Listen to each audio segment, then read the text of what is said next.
आदम की उम्मत भी है, ईसा की भी है, मूसा की भी है, दानियाल की भी है, सारे नबियों की उम्मतें मौजूद हैं। अल्लाह कुरान वाले कैसे पहचाने जाएंगे?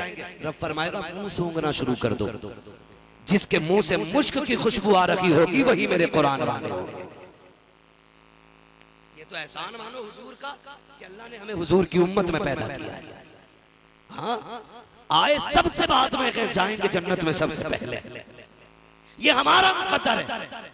अल्लाह फरमाएगा मुंह सूंघो, फिर मुंह सूंघे जाएंगे। आइए आप भी कुरान वाले हैं, आप भी कुरान वाले हैं, सारे कुरान वाले इकट्ठे हो रहे हैं। मालिक जाना किधर है? ला के रब के सामने खड़ा किया जाएगा। कहा ना फरिश्तों, आज मेरी कुदरत के मुताबिक मेरे सामने खड़ा ना करो, मेरे अर्श के साए में खड़ा कर दो। या अल्लाह किस लिए? कल सूरज की गर्मी नहीं देख रहे हो? मेरे बंदों ने बड़े दुख उठाए हैं। जब इन्हें चंदा खोर कहा जाता था तब ये मुस्कुरा के निकल जाते थे, जब इन्हें ज़कात खोर कहा जाता था तब गर्दन झुका के निकल जाते थे। कोई मुल्ला कह के जलील करता था तब ये चुप रहते थे, कोई मुल्ला जी कह के हकीर समझता था तब ये खामोश रहते थे। जब दुनिया इनको बैठ करके इन्हें खड़ा करके तमाशे बनाती थी तब इन्होंने मेरे कुरान के लिए सब्र किया था। जब लोग अय्याशियों में डूबे थे तब ये रातों में उठ के मेरा कुरान पढ़ते थे। जब दावतें होती थी इनके लिए चटाई बिछती थी, लेकिन अमीरों के लिए कुर्सियां पड़ती थी।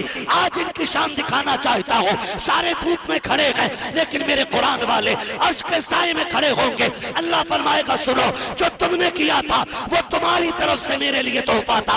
आज जो मैं दे रहा हूं ये खुदा की तरफ से तुम्हारे लिए इनाम दिया जा रहा है। ये कुरान वाले लोग, ये कुरान वाले लोग हैं।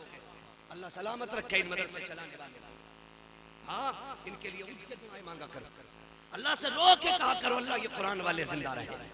अगर कुरान वाले नहीं होंगे ना तो फिर तुम्हें कोई काफी नहीं मिलेगा। हाँ, कोई तुम्हें फजल हक खैराबाद ही नहीं मिलेगा।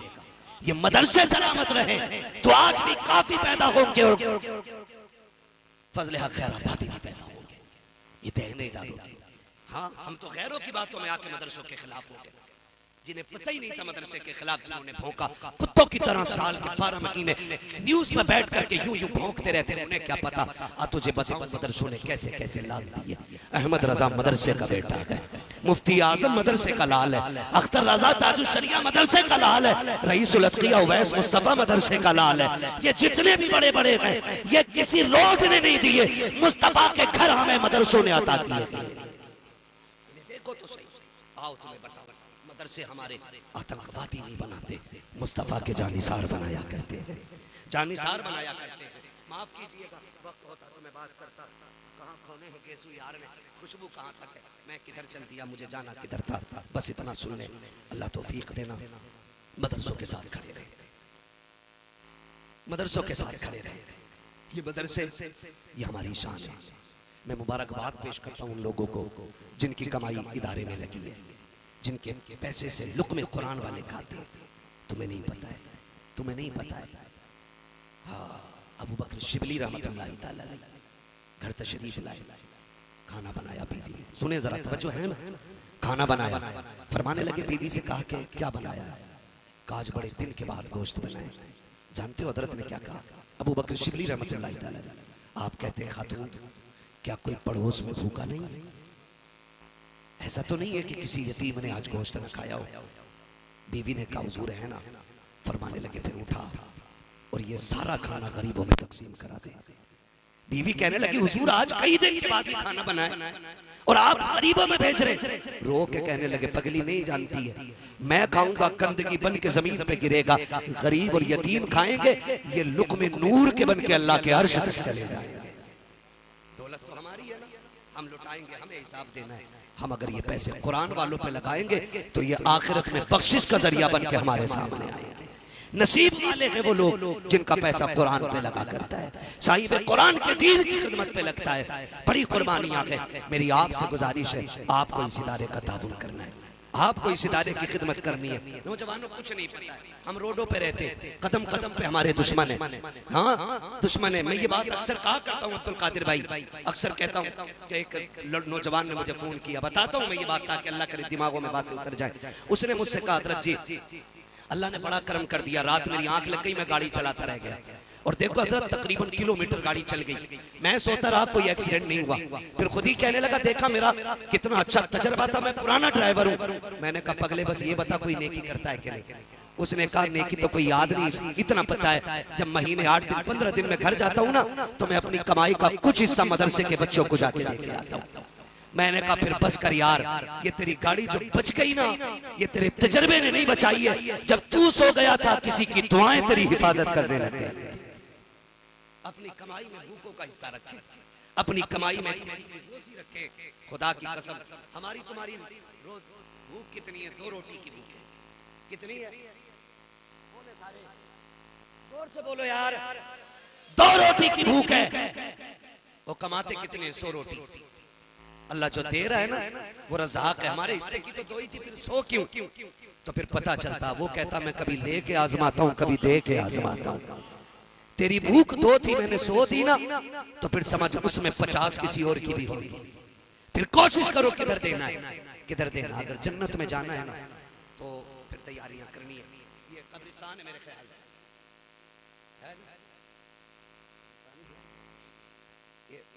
अगर मैं भी एक बंदे को भेजूं कि जाओ देख के आओ यहाँ कितनी कब्रों पे फूल पड़े तो शायद एक कब्र पे भी फूल ना मिले। अगर ये देखने पूछूं कि जाओ देखो जाके कोई कब्र ऐसी भी है जो बैठी ना हो तो कई सारी कब्रें बैठी हुई हैं। इस कब्रिस्तान को देखो, मैं कहता हूं गारंटी है आज अगर हमें अपने बाप दादा की कब्र पे मिट्टी डाल के उसे सलामत रखने का वक्त नहीं है तो आने वाली कल की नस्लों के पास इतना टाइम होगा जो हमें बख्शवाने के लिए यहाँ डेरे डाल के बैठ जाएं। बोलो होगा इतना वक्त? नहीं होगा। जब मैं दादा की कब्र पर नहीं जा पाता तो मेरी औलाद को क्या मैं गारंटी देता हूं कि उसे इतना वक्त होगा जो मेरी कब्र पे आए? नहीं ना, कोई गारंटी नहीं है। तो फिर भाई अपनी कब्र का इतना इंतजाम कर जाओ कि दफन होने के बाद कभी भी ना आए ना कोई, तब भी जन्नत की खिड़कियां खुली रह जाए। ऐसे तैयारी कर जाओ कोई ना भी आए खिड़की खुली रखे। आप कहोगे कैसे? तो सुनो, ये जो कुरान पढ़ने वाले लोग हैं हमारी औलाद हमारी जायदाद को माले गनीमत समझ के झगड़ा करेगी। कोई कहेगा 3 बीघे मेरी है, कोई कहेगा 5 बीसे मेरी है, उसमें का 1 बीसा कोई मस्जिद को नहीं देगा, कोई मदरसे को नहीं देगा, बल्कि बाप की जमीन पे भाई भाई का कत्ल करेंगे, एक दूसरे को कचहरियों में खींचेंगे, एक दूसरे को जलील कर देंगे। ये दुनिया बड़ी बेवफा है जो तेरी उंगली पकड़ के चलते गए, सांस बंद होने की देर है, अपनी चारपाई की बजाय तुझे मस्जिद से लाई गई चारपाई में लटाया जाएगा। हजारों के कंबल तेरे खरीदे हुए हैं लेकिन तुझे सिर्फ ला इलाहा इल्लल्लाह की चादर दी जाएगी जिसमें हजारों लोग कब्रिस्तान गए हैं। तेरी अपनी बीवी तुझे नया बिस्तर देने तैयार नहीं होगी। जिस बिस्तर पे तुझे मौत आएगी वो भी उठा के किसी गरीब को दे दिया जाएगा। कितना भी कीमती कपड़ा पहन के मर जाना, उस कपड़े को काट के उतारा जाएगा। अगर ऐसे उतर भी गया तेरी औलाद उसे पहनने तैयार नहीं होगी। फिर किसके लिए गुनाह कर रहे हो जो तुम्हारे जिंदगी में है लेकिन मरने के बाद नहीं होंगे। ओ मेरे अजीज, ऐसी तैयारियां कर लो कि इनका दिया हुआ कफन बचे ना बचे, रहमत की दी हुई चादरें हमारी कब्रों पे तनी रहनी चाहिए। करेंगे इंशाअल्लाह। मैं बता दूं करना क्या है, अगर कहें तो बता दूं। थके तो नहीं है, मुझे पता है 9 बजे से बेहतरीन तो खाया नहीं होगा ना, मगर खैर कोई मसला नहीं है ना। कभी हम रूहानी ग़िज़ाएं खाते हैं, कभी जिस्मानी ग़िज़ाएं खाते हैं। है जब साबिर पाक 12 साल बगैर खाए खड़े रह सकते हैं तो उनके चाहने वाले 12 घंटे बगैर खाए नहीं बैठ सकते हैं। तो भाई खुदा सलामत रखिए। मैं करना क्या, असल चीज ये है मैं करना क्या। ये फिर सबको होगी मौलवी फिर करेंगे। तो सुने, कोई बड़ी बात नहीं है, कोई बड़ी बात नहीं है। वजीफा भी है, तावीज़ भी है और डोरी भी है और पढ़ा पानी भी यही है। जो चाहता है मेरे दुनिया के रिस्क का भी इंतजाम हो, आखिरत में भी नेकियों का इंतजाम हो, तो वो ये करे एक कुरान वाले के रिस्क की जिम्मेदारी अपने सर पे ले ले। एक कुरान वाले का खाना अपने जिम्मे ले ले। और कोई बड़ी बात नहीं है। जो महीनों में लाखों कमाते अगर वो अपनी कब्र के लिए साल में 12,000 दे भी देंगे तो कोई फर्क नहीं पड़ता है, कोई फर्क नहीं पड़ता है। खुदा की कसम, एक बच्चे को पाल लो मदरसे के, अल्लाह कब्र भी ठंडा कर देगा और हश्र में भी आपके साए का इंतजाम करेगा। ये करना है। वो मुझे बात याद आती है, बहुत अजीज, मैं तो मुबारकबाद पेश करता हूँ उन बापों को जिन्होंने बेटे कुरान के नाम वक्फ करे। वो माए मुबारकबाद के लायक है जिन्होंने उन लालों को दूध पिलाया है जिन्होंने बदले में, उस दूध के बदले में 5G 4G मोबाइल नहीं, कंबल नहीं, गाड़ी नहीं, माँ को कुरान का तोहफा पेश करना है। वो बहने मुबारकबाद के मुस्तहिक हैं जिन्होंने इन भाइयों की खिदमत की है जो बदले में हुजूर का दीन सीने में लेके घर जाएंगे। वो बहने मुबारकबाद के मुस्तहिक हैं। बस मैं अर्ज करना चाहता हूँ, बाप था उसे लगन लगी जी, लगनी चाहिए। ये यहाँ से होता है, ये यहाँ से, जो यहाँ से सोचते हैं ना पड़ गया तो क्या करेगा, 5000 तनख्वाह है, 6000 है, क्या करेगा, इससे बढ़िया डॉक्टर बना लो। कुछ ना बना सको पुलिस वाला ही बना लो। जो भी मोटरसाइकिल वाला पकड़ा जाता 20 रुपए तो दे ही जाता है ना,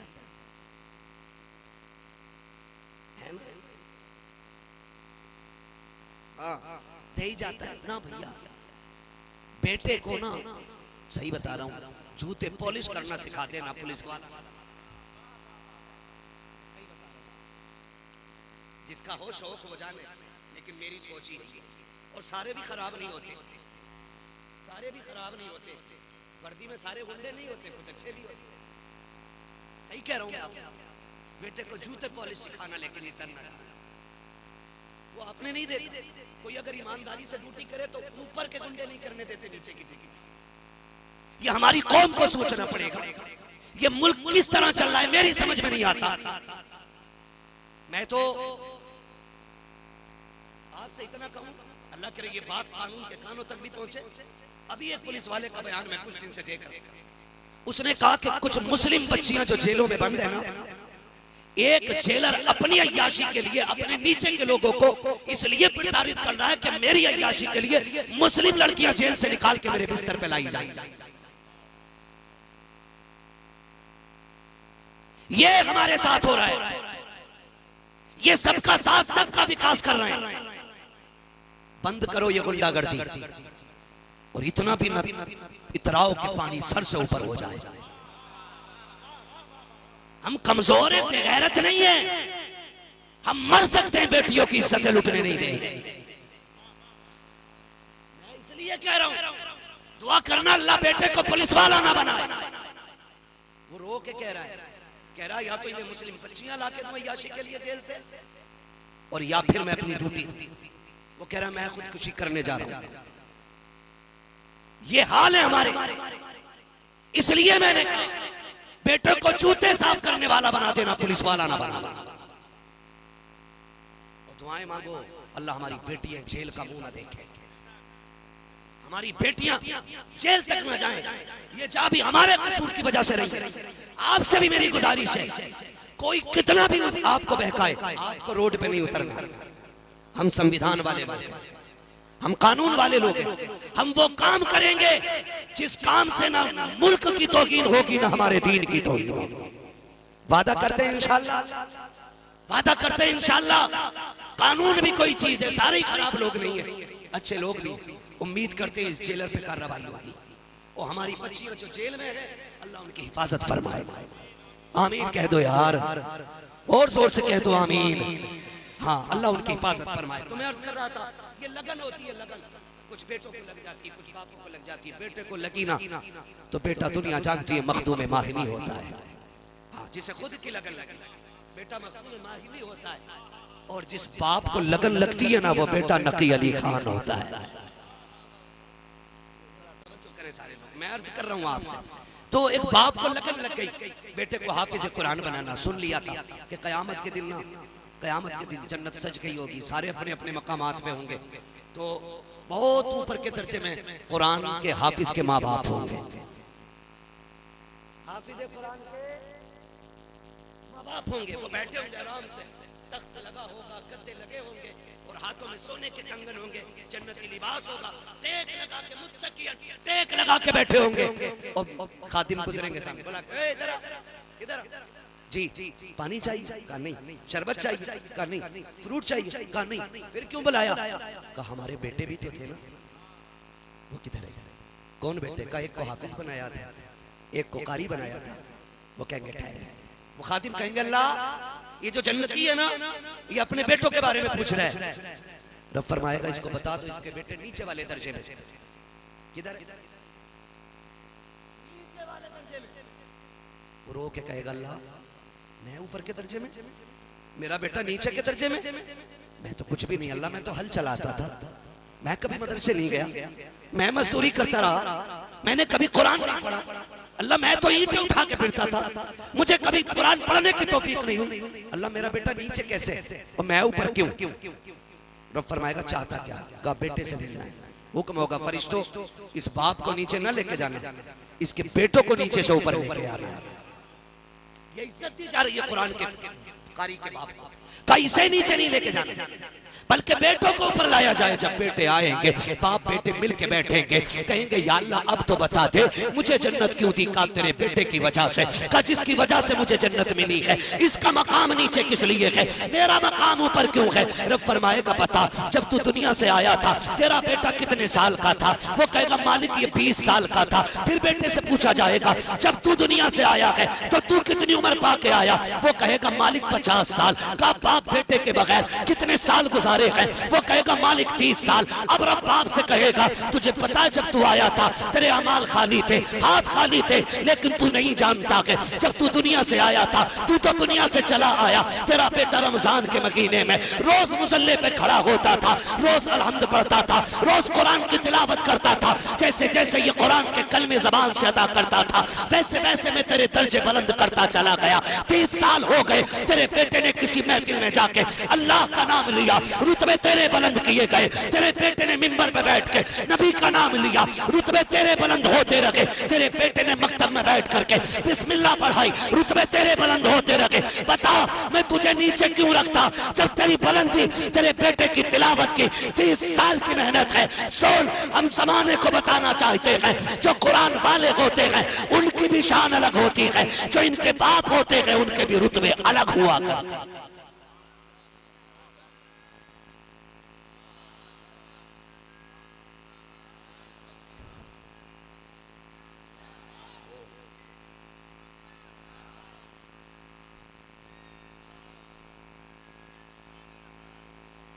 अल्लाह सलामत रखे सारे लोगों को। एक बेटा कुरान का कारी जरूर बनाना। दुनिया बड़ी बेवफा, आखिरी तख्ता लगने की देर होगी ना सारे ही भाग लेते। बिरयानी देखो, चावल देखो, प्लेटें पूरी हैं कि नहीं। तू चल बड़े, तू घर का बड़ा है, तुझे मेहमान संभालने। वो भाई कब्र वाले से पूछ वो क्या कह रहा है? वो कह रहा रुक जाओ रुक जाओ मैं अकेला हूँ। वो तुम्हें आवाज दे रहा रुक जाओ, लेकिन तुम्हें तो बिरयानी लेके दौड़ गई ना, तुम्हें तो बोटियां लेके दौड़ गई, तुम्हें तो खाने के चस्के लेके दौड़ गए। हुजूर फरमाते हैं कोई इंतकाल कर जाए ना तो जिम्मेदारी अहले खाना की कि वो इतनी देर जितनी देर में ऊंट ज़िबा करके खाल उतार के बोटी बना के 7 हिस्सों में तकसीम की जाए, जितना वक्त उसमें लगता उतनी देर कब्र पे बैठना चाहिए ताकि मरने वाले को आपसे उनसियत महसूस होती रहे। बड़ी बेवफा दुनिया है। धूप तेज हो ना, धूप तेज हो, अरे यार जल्दी करो इमाम साहब जल्दी करो, रुका नहीं जा रहा, अभी इधर छत में भागेगा, पेड़ के नीचे नहीं दुआ करो। ये 2 मिनट नहीं रुक सकते और इनकी दावत करो तो ये 3 घंटे बैठे रहते हैं। ठीक है कोई बात नहीं, आने दो ना नान खटाई तभी खा लेंगे। 3 घंटे बैठा है भूखा, तभी से धूप तेज नहीं लगती है, तभी से प्यास का एहसास नहीं होता। उसकी दावत खाने के लिए 3 घंटे बैठे रहे, उसकी कब्र पे 5 मिनट नहीं रुक सकते हम लोग। ये दुनिया बड़ी बेवफा है। मैं हाफिज कुरान के माँ बाप से कहूंगा, भाइयों से कहूंगा, अहले खाना से कहूंगा, ये बच्चे पढ़ गए ना तुम्हारे, इनकी उम्मीद न रखना कि इनकी कमाई खानी है, इनसे काम लेना, इनकी छुट्टी कर दो कि बस तुझे कुरान के साथ रहना है, कुरान को तेरे साथ रहना है, बस ये कर, तुझे कुरान के साथ रहना, कुरान को तेरे साथ रहना है। और इनसे कह देना सुन हमने तुझे दुनिया के लिए नहीं पढ़ाया, हमने तुझे कब्र के लिए पढ़ाया है, कब्र के लिए पढ़ाया है। मैं इन हाफिजों से भी गुजारिश करूंगा सुनो, जैसे तुम्हारे बाप है, मेरा भी बाप है, सबके माँ बाप है, हम जानते हैं बाप कितने मसरूफ होते हैं। जब हम पढ़ते रहे तो वो हमारी जिम्मेदारी की जगह ड्यूटी करता रहा, मेहनत मशक्कत करता रहा ताकि बच्चे कामयाब हो जाएं, बच्चों को कुरान आ जाए। जब हम पढ़ के लौटे ना तब बहनें जवान हो चुकी थी, फिर बहनों की जिम्मेदारी ने उसे मजदूर बना दिया, फिर घर की जरूरतों ने उसे परदेसी बना दिया, फिर घर की जरूरतों ने भूख प्यास ने उसे मंडी में ला के खड़ा कर दिया। जब बाप का इंतकाल हो जाए ना तो कब्र पे जाना, रो के कहना अब्बा सुन पूरी जिंदगी तूने जिस कुरान के लिए मुझे वक्फ किया था, मैं कुरान का कारी तो बन के लौटा, तूने गले में हार तो डाला था, लेकिन तेरी जरूरतों ने तुझे इतनी मोहलत ना दी थी कि अपने बेटे से पूरा कुरान सुन लेता, अपने बेटे से पूरे कुरान की तिलावत सुन लेता। अब्बा मैं पढ़ गया तो लोगों ने मुझे न छोड़ा, मैं इधर उधर दीन की खिदमत करता रहा, तुझे बच्चों की जरूरतें लेके फिरती रखी, मुझे कुरान की जरूरत लेके फिरती रखी। अब्बा आज कब्र में तू भी अकेला है, फुर्सत से है तू भी, मैं भी फुर्सत से हूँ, ये कह के बाप की कब्र पे तुम्हें बैठना है और अलहम्द के अलिफ से लेकर के वन्नास की सीन तक पूरा कुरान तुम्हें पढ़ के सुनाना है। मेरा ईमान कहता है कब्र पे अजान हो ना हो, अगर पूरा कुरान तुम पढ़ दोगे, अल्लाह कुरान मुकम्मल होने से पहले तुम्हारी बाप की कब्र को जन्नत की एक क्यारी बना डाले। ये तुम्हारी ड्यूटी है, ये हाफिजों की ड्यूटी है कि बाप के इंतकाल के बाद उन्हें बाप की कब्र पे पूरा कुरान पढ़ना है।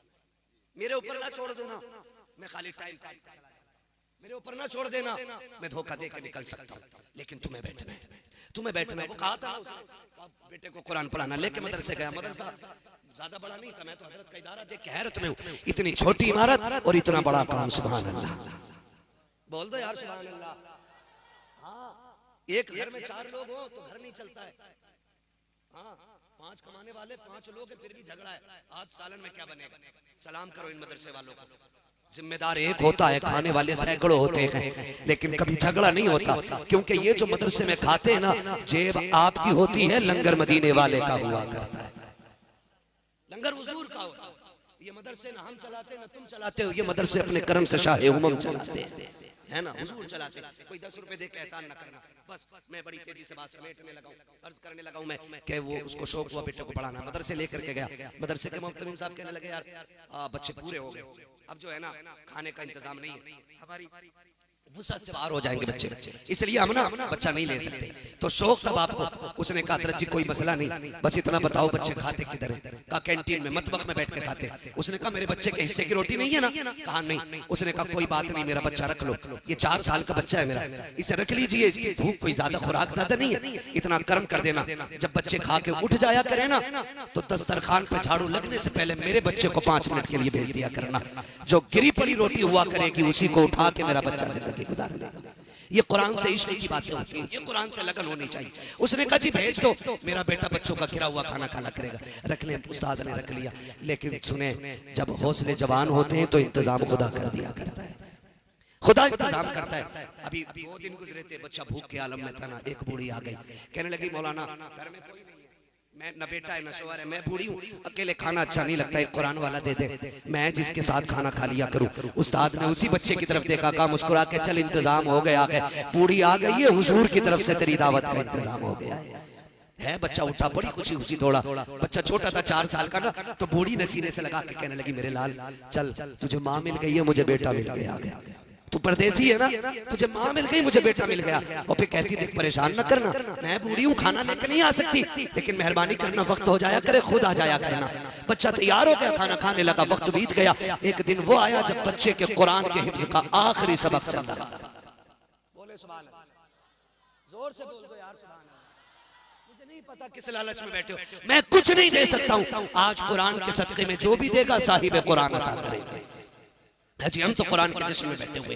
माँ ने कहा जी ठीक है, वो आने लगा, फिर वो हाफिज कुरान हो गया। आज ना देखो बाहर लिए बैठे कितने दोस्त अहबाब बैठे होंगे कि जल्दी सलाम हो और फिर हम झपटे इनके ऊपर, कोई तोहफे देगा, कोई हार डालेगा, यही कंडीशन। आखिरी सबक चल रहा है, लेकिन जब आखिरी सबक मुकम्मल हुआ ना, भाई दौड़ा, पहले मैं सीने से लगा। बाप ने कहा बेटा मेरा पहले मैं जाऊंगा, बच्चे ने कहा ठहर जाओ, न चचा न बाप न भाई कोई नहीं। कहा फिर पहले मुबारकबादी का हक उसका है जिसके टुकड़े खा के मैंने कुरान हिफ्ज़ किया है,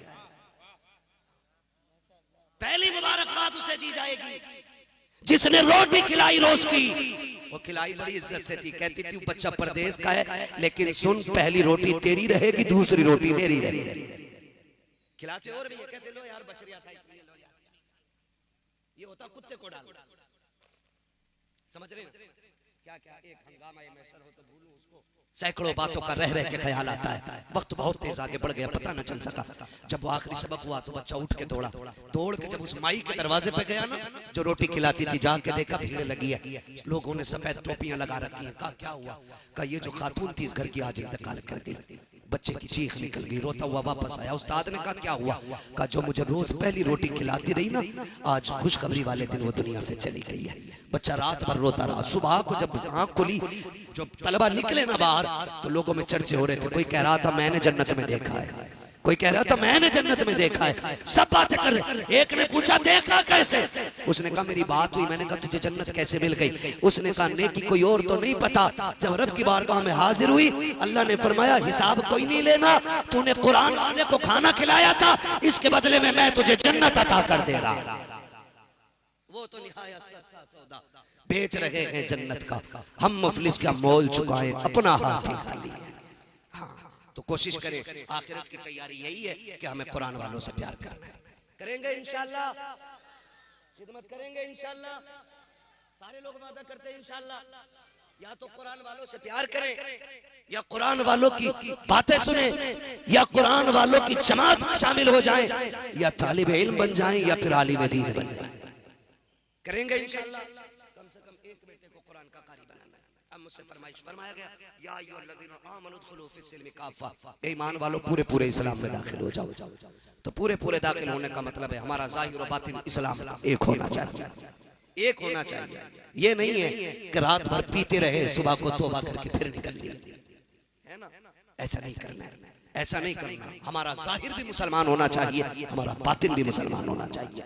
और हमें अपने कुरान वालों को इज्जत देनी है, इतनी इज्जत देनी है। अगर तू आईजी डीआईजी भी है और तेरे सामने अगर तू ड्यूटी की कुर्सी पे नहीं बैठा है ना, उससे अलग अगर है, तो फिर तुझे कुरान वाले के लिए उठ के खड़ा होना है। इसलिए कि कोई किताब इतनी इज्जत वाली नहीं जितनी इज्जत है अल्लाह ने कुरान को अता फरमाई है, कुरान को अता फरमाई है। अल्लाह ताला हमारी नस्लों में कुरान के कारी पैदा फरमाए। दोस्तों, और अब आपकी गुजारिश है, मैं हुजूर का शजरा पढ़ना है ना, हुजूर का शजरा पढ़ना है बस। अब तक बहुत संजीदगी से आपने मेरी बात सुनी। अल्लाह हमें इन बातों पे अमल की तौफीक